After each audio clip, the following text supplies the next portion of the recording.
Tu n'es pas fatigué par ta vie, tu es fatigué par le bruit incessant que tu ajoutes à chaque instant. Ce bruit mental, tu le confonds avec ton identité profonde. Dans la grande sagesse de nos ancêtres africains, on enseigne que l'homme qui dialogue trop avec sa propre tête finit par ne plus entendre la voix de la terre-mère.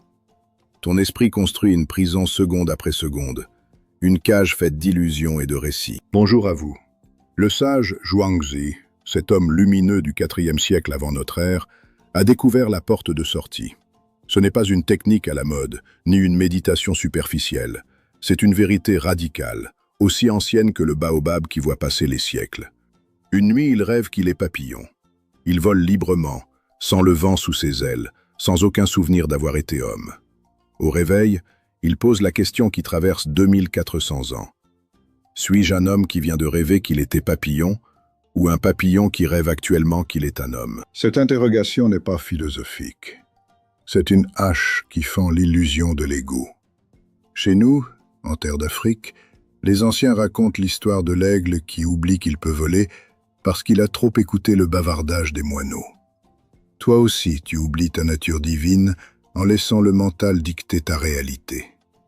Le guerrier faible reste prisonnier. Le maître observe et sourit. Ce soir, commence à écouter le silence entre les pensées, car c'est là que réside ta véritable essence. Tu n'es pas fatigué, tu es saturé de bruit intérieur. Premier enseignement sacré, tu n'es pas fatigué, tu es saturé. Les ancêtres le savaient bien. Le guerrier qui court après chaque pensée ressemble à l'homme qui porte 20 calebasses vides sur la tête tout en marchant vers le puits. Il s'épuise inutilement. Les recherches modernes ont simplement confirmé ce que Zhuangzi vivait dans sa chair. Près de la moitié de nos heures éveillées, nous sommes absents de notre propre existence. L'esprit vagabonde, rumine les blessures d'hier, anticipe les douleurs de demain, juge, compare, fabrique des scénarios catastrophes. Nos aïeux appelaient cela le petit moi bruyant qui se prend pour le roi du village. Ce locataire s'est installé dans ta maison intérieure et prétend en être le propriétaire légitime. Le guerrier faible passe sa vie à combattre ce locataire. Le guerrier lucide l'observe avec détachement. Le maître, lui, habite le silence sacré entre les pensées. C'est dans ce silence que la puissance réelle naît. Comme le dit le proverbe Yoruba, celui qui sait écouter le vent dans les feuilles du fromager entend clairement la voix des ancêtres. Chaque matin, avant de poser le pied par terre, observe. Quelle est la première pensée qui surgit? Ne la combats pas. Regarde-la comme un nuage qui passe. Tu découvriras que ce bruit consomme une énergie colossale. Tu rentres le soir vidé non pas par le travail, mais par cette machine mentale qui tourne sans repos. Apprends à fermer la porte à ce bavardage. Retourne à l'essentiel. Le silence n'est pas vide. Il est plein de présence et de force ancestrale. Pratique cela quotidiennement et tu sentiras ton énergie vitale revenir comme la sève monte dans l'arbre au printemps. L'illusion du contrôle et la sagesse de l'acceptation stoïcienne. Deuxième enseignement profond, l'illusion du contrôle. Pourquoi ton mental parle-t-il sans cesse? Parce qu'il croit te protéger. Il rejoue les conversations, imagine tous les scénarios, anticipe le pire. Il murmure « Si je réfléchis assez, je serai prêt. Si j'analyse tout, rien ne me blessera. » Mais regarde avec les yeux du lion. Cette stratégie t'a-t-elle rendu invincible ou simplement plus anxieux? Le contrôle mental est une fausse promesse. Il donne l'illusion d'agir, mais il ne change souvent rien à la réalité extérieure. Il ne fait que pourrir ton état intérieur. Les stoïciens, ces frères de sagesse, enseignaient la même vérité que nos ancêtres. Distingue ce qui dépend de toi, ton jugement, ton attitude, ta réponse, de ce qui n'en dépend pas, les événements, les autres, le destin. Zhuangzi refusa le poste prestigieux de Premier ministre. Il préféra pêcher et traîner sa queue dans la boue, plutôt que d'être une tortue sacrée morte dans un coffre de soie. Quelle clarté absolue! En Afrique, on dit « L'hyène qui court après toutes les ombres finit épuisée devant la vraie proie qui s'est enfuie. » Planifie avec sagesse, puis passe à l'action. La rumination n'est pas de la préparation, c'est de l'agitation stérile. Accepte l'incertitude de la vie. Un message, une rencontre, un imprévu peuvent tout changer. Aucune rumination ne peut éliminer cela. Le vrai guerrier ne cherche pas la sécurité dans les pensées.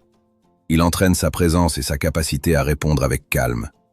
Renforce ton intérieur plutôt que de vouloir tout contrôler. C'est la voie royale vers la paix durable. Tu n'es pas tes pensées, la désidentification ancestrale. Troisième enseignement capital, tu n'es pas tes pensées. Cette confusion est la racine de presque toutes les souffrances humaines. Une pensée surgit. Je suis incapable, je suis anxieux. Et aussitôt tu t'identifies. C'est moi, je suis comme ça. Mais si tu peux observer cette pensée, comment pourrait-elle être toi? Zhuangzi comparait les pensées aux nuages dans le vaste ciel. Le ciel ne devient jamais les nuages. Il reste immuable, serein. Nos ancêtres Dogon voyaient l'esprit comme un grand fleuve. Les pensées sont des feuilles mortes qui flottent à la surface. Le fleuve ne se transforme pas en feuilles. En psychologie moderne, on appelle cela la fusion cognitive. Tu deviens esclave de l'histoire que tu te racontes. La sortie n'est pas de supprimer les pensées, cela les renforce, mais de pratiquer la désidentification. Au lieu de « je suis stressé », dis « il y a du stress qui traverse mon corps en ce moment ». Ce petit décalage crée un espace immense de liberté. Le guerrier faible est possédé par ses pensées. Le guerrier lucide les observe sans se perdre. Le maître les utilise comme des outils et les dépose quand ils ne servent plus. Pratique cela dans tes relations. Quand une émotion monte face à l'autre, observe-la d'abord. Tu répondras alors depuis la sagesse et non depuis la réaction impulsive. C'est le fondement d'une psychologie des relations matures et puissantes. Le corps, porte sacrée vers le présent. Quatrième enseignement profond, mes fidèles. Le corps est ta porte la plus sacrée vers le présent. Le mental, ce voyageur infatigable, court sans cesse dans le passé rempli de regrets ou dans le futur chargé d'angoisse. Il fabrique des mondes entiers qui n'existent pas. Mais le corps, lui, ne ment jamais. Il reste ancré ici et maintenant. Il respire. Il bat. Il sent la terre sous tes pieds. C'est l'instrument le plus précis que les ancêtres nous ont légué. Dans la sagesse africaine, particulièrement chez les Dogons et les Bambara, le corps est le temple vivant des ancêtres. Chaque tension, chaque crispation est un message clair de l'esprit. Épaules relevées comme si tu portais le poids du monde, mâchoire serrée comme un guerrier prêt à mordre, respiration courte et haute, ventre contracté. Ce ne sont pas des faiblesses, ce sont des signaux d'alarme. Le guerrier ordinaire les ignore et force à travers la douleur. Le guerrier lucide s'arrête, descend dans son corps et écoute. Pratique ceci. Assieds-toi ou reste debout, ferme les yeux un instant et respire profondément par le nez. Sens l'air frais entrer, gonfler ton ventre comme une calebasse sacrée, puis ressortir lentement par la bouche. Ne pense pas à respirer. Deviens la respiration. Cette simple action active le système nerveux parasympathique, apaise le flot de cortisol et ramène ton cortex préfrontal à sa pleine puissance. Tu passes de la réaction animale à la réponse sage. Le souffle est l'esprit des ancêtres qui circule en toi. Chaque respiration consciente est une prière silencieuse, une communion avec la vie elle-même. Quand tu habites pleinement ton corps, le mental perd naturellement son trône. Il devient serviteur utile au lieu de tyran. Commence aujourd'hui. 5 respirations conscientes avant chaque repas, avant chaque conversation importante, avant de dormir. Tu sentiras ton énergie vitale remonter comme la sève dans le baobab après la pluie. Le corps n'est pas un obstacle, c'est le chemin royal vers la liberté. Honore-le, et il t'ouvrira les portes que le mental garde fermées. Le papillon et la liberté du Ziran. 5e enseignement lumineux. Revenons au papillon de Zhuangzi, car sa question touche le cœur de la vraie liberté. Qu'est-ce qui t'empêche de voler avec légèreté dans cette existence? La réponse est simple et terrifiante. C'est le film narratif que tu joues dans ta tête depuis l'enfance. le récit de qui je suis, ce que je mérite, ce qui est possible pour moi. Ce soi narratif, comme l'appellent les psychologues modernes, est une prison dorée que tu as construite pensée après pensée. Zhuangzi appelait l'état suprême Ziran, la naturalité spontanée. C'est agir directement depuis ton essence profonde, sans passer par le filtre des croyances limitantes, des peurs héritées ou des attentes sociales. Tu as déjà goûté cet état, le musicien en pleine improvisation où les notes coulent sans effort, l'artisan dont les mains savent avant que l'esprit comprenne, le guerrier en plein combat qui ne pense plus. Il est le combat. Le temps s'arrête, la tête se tait. Tu deviens pure présence vivante. Dans la sagesse africaine, cet état correspond au moment où l'initié entre en transe lors des danses rituelles. L'ego disparaît, l'ancêtre parle à travers lui. La discipline réelle n'est donc pas de te forcer brutalement comme un esclave. Elle est de cesser de te mettre en travers de ta propre nature. Comme le fleuve qui suit son lit sans lutter contre les rochers, laisse ta puissance intérieure s'exprimer. Arrête de bloquer ta lumière. Le maître ne construit pas sa vertu, il enlève simplement ce qui la cache. Arrête de te raconter l'histoire « je ne suis pas assez ». Deviens le papillon. Vis Iran dans tes relations, ton travail, tes défis quotidiens. Quand tu sors de ta tête, une clarté, une précision et une force surgissent de l'intérieur. C'est la vraie libération. Pratique. Choisis une activité simple aujourd'hui et fais-la avec une présence totale, sans commentaire mental. Tu découvriras que ta vie commence vraiment quand le narrateur intérieur se tait. Intégration des sagesses ancestrales et stoïciennes. Mes bien-aimés, relions maintenant toutes ces perles sacrées en un collier de sagesse unifié. Le stoïcisme de Marc Aurèle résonne parfaitement avec nos ancêtres. Tu as le pouvoir sur ton esprit, pas sur les événements extérieurs. Accepte ce qui arrive, maîtrise ta réponse. Nos aïeux ajoutent « L'homme fort n'est pas celui qui ne tombe jamais, mais celui qui se relève sans garder la poussière de la chute dans son cœur. » Cette intégration est puissante dans la psychologie des relations. Quand ton partenaire ou un frère te blesse par une parole, ne rumine pas pendant des heures. Observe la pensée douloureuse comme un nuage, descend dans ton corps, respire, puis réponds depuis le silence plutôt que depuis la réaction brûlante. Tu transformes le conflit en occasion d'éveil. Le stoïcisme t'enseigne l'amor fati, aimer son destin. La sagesse africaine t'enseigne l'ubuntu. Je suis parce que nous sommes. Ensemble, ils forgent le maître intérieur qui reste centré, même dans la tempête. Zhuangzi refusait le pouvoir politique pour garder sa liberté intérieure. Toi aussi, refuse les titres, les validations extérieures qui t'éloignent de ton centre. Dans ta vie quotidienne, applique cette synthèse. Face à un défi, demande-toi « Qu'est-ce qui dépend vraiment de moi ?» Stoïcisme. Puis, comment puis-je rester connecté à ma lignée ancestrale dans cette réponse? Sagesse africaine. Tu développeras une présence calme, une résilience inébranlable et des relations authentiques. Cette intégration n'est pas théorique, elle est vivante. Elle transforme ta vie en marche sacrée. Pratique-la fidèlement et tu deviendras un exemple vivant pour ta communauté. Pratique concrète quotidienne pour la transformation. Pour que cette sagesse ne reste pas dans la tête mais descende dans tes os, voici des pratiques concrètes mais fidèles. Chaque matin, avant même de te lever, pose la question du papillon pendant 2 minutes. Observe les 5 premières pensées qui surgissent sans t'identifier à elles. Dis simplement « une pensée passe ». Ensuite, 10 respirations profondes. Sens ton corps entier, des orteils à la tête. Marche pieds nus sur la terre ou le sol de ta maison pendant 5 minutes pour te reconnecter à la terre-mère. Au cours de la journée, utilise le rappel du corps. Chaque fois que tu sens une tension, téléphone, réunion, dispute, arrête-toi. Respire 3 fois consciemment et reviens au présent.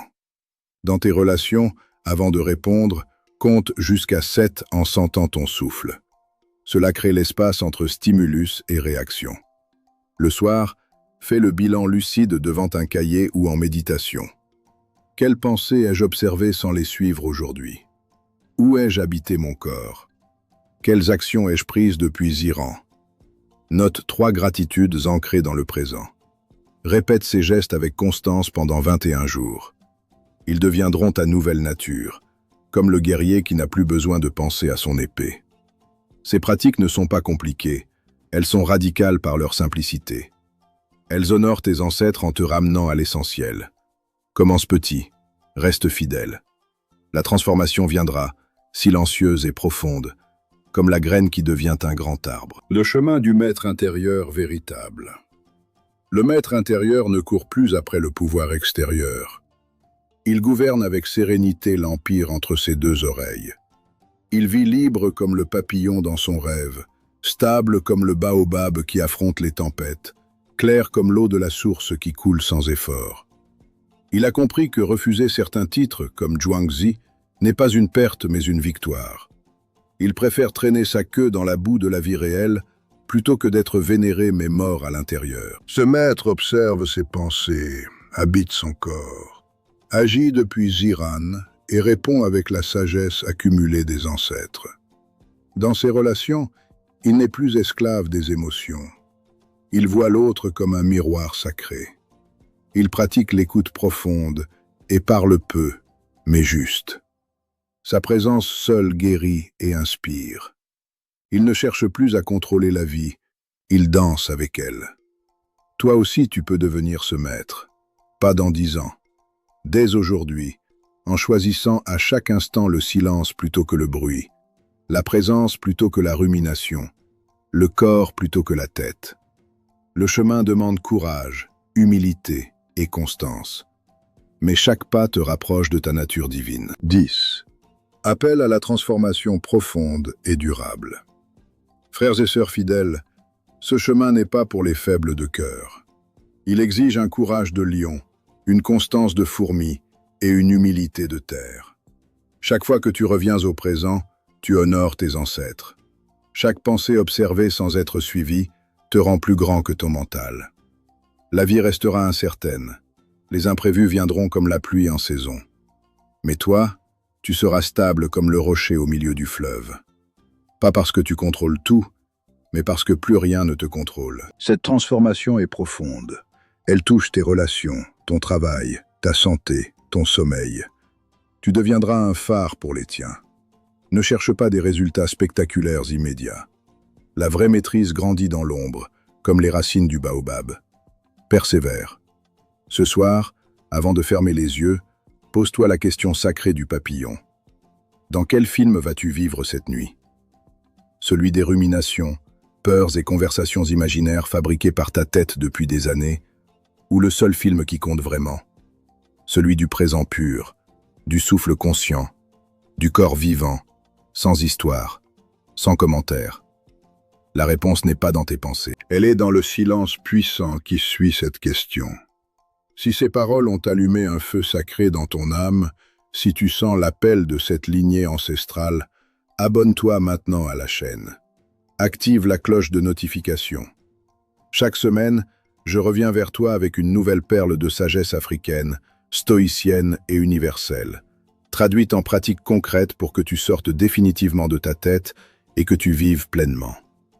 Partage cette vidéo avec un frère, une sœur ou un ami qui lutte encore dans le bruit mental. Ensemble, nous reconstruisons la grande lignée des maîtres intérieurs sur cette terre. Que les ancêtres t'accompagnent pas à pas.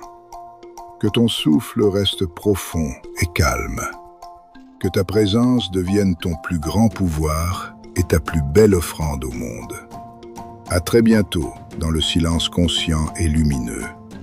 Que la paix soit avec toi, guerrier en devenir.